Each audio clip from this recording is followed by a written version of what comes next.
That'll do for now. Hi, I'm Dan Nelson. Thanks for joining me for another free art lesson. I'm going to talk about how to draw a hand, and hopefully I'm going to demonstrate how to do it better than this. I've mentioned this before, but let me say it again, that when I open up one of these art lessons, scribbling, sketching, you'll notice the kind of motions that I'm using. I'm doing a lot of extraneous, you could say, extraneous movements. I'm allowing my charcoal, in this case, to stay on the page and to wander around, and I'm roughly outlining these bodily shapes. And I recommend that you draw this way as well. Don't just draw what I draw. Make it your goal to try to move in the way that I move.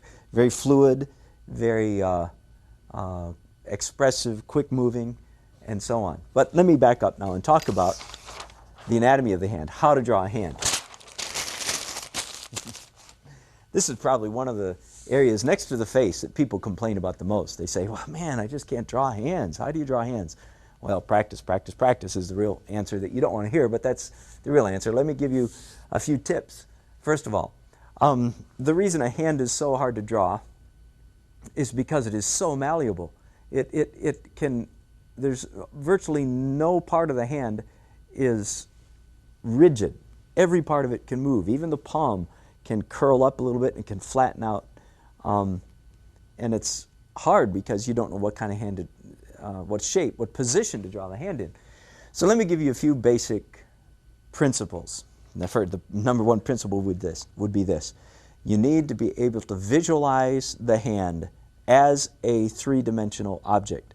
Learning to draw it as flat lines on a flat page won't do you really much good until you can visualize. If I had a piece of clay in my hands right here, I would actually mold it and shape it in hopes that you would do the same thing. And at least in your mind's eye, begin to see, let's remove all the fingers and all the thumb, and let's just draw the palm, shall we? The simplest rendering of all of the hand.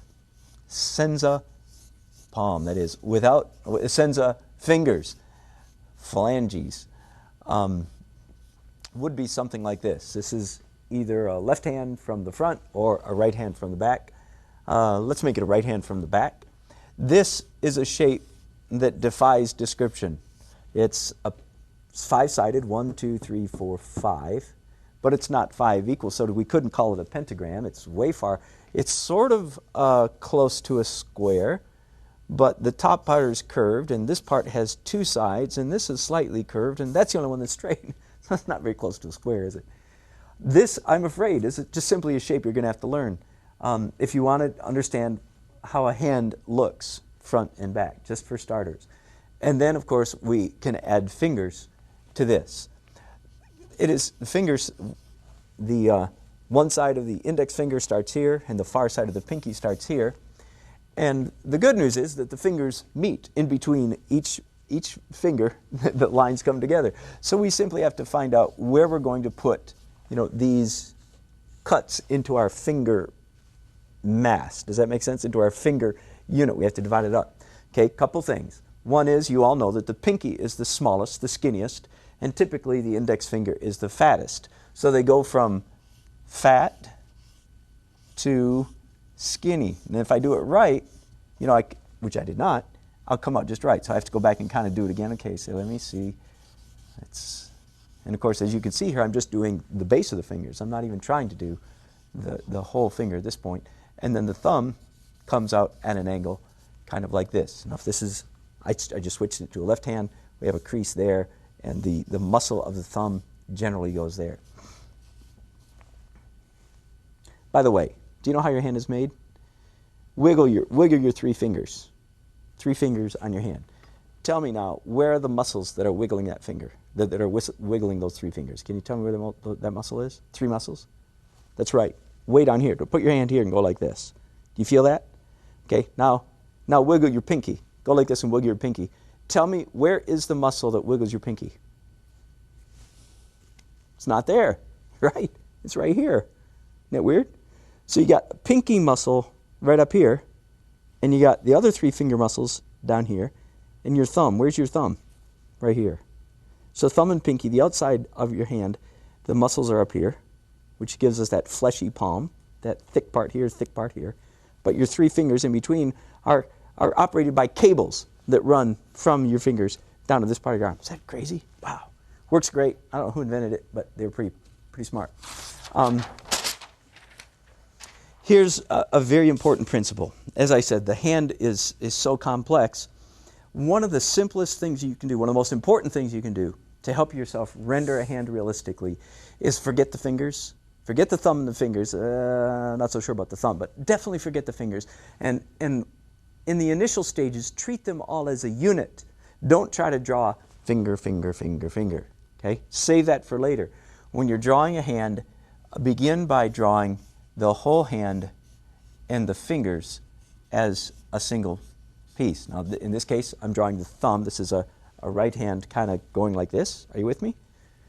And then you can come back later. In fact, and I can clarify a little bit. Say, okay, there's my index finger. There's my tall finger. There's my ring finger. And there's my pinky. Do you see? You're more likely to have a realistic hand if you begin. Let me do that again. Let me do a different position. If you'll draw the hand, the fingers, as a complete unit. And then you come back and subdivide that unit into small pieces. Those are both pretty bad hands, but I hope you get the point. Let me do just a few others to get the idea. The thumb is typically such a big part of the hand that I draw it as a separate unit.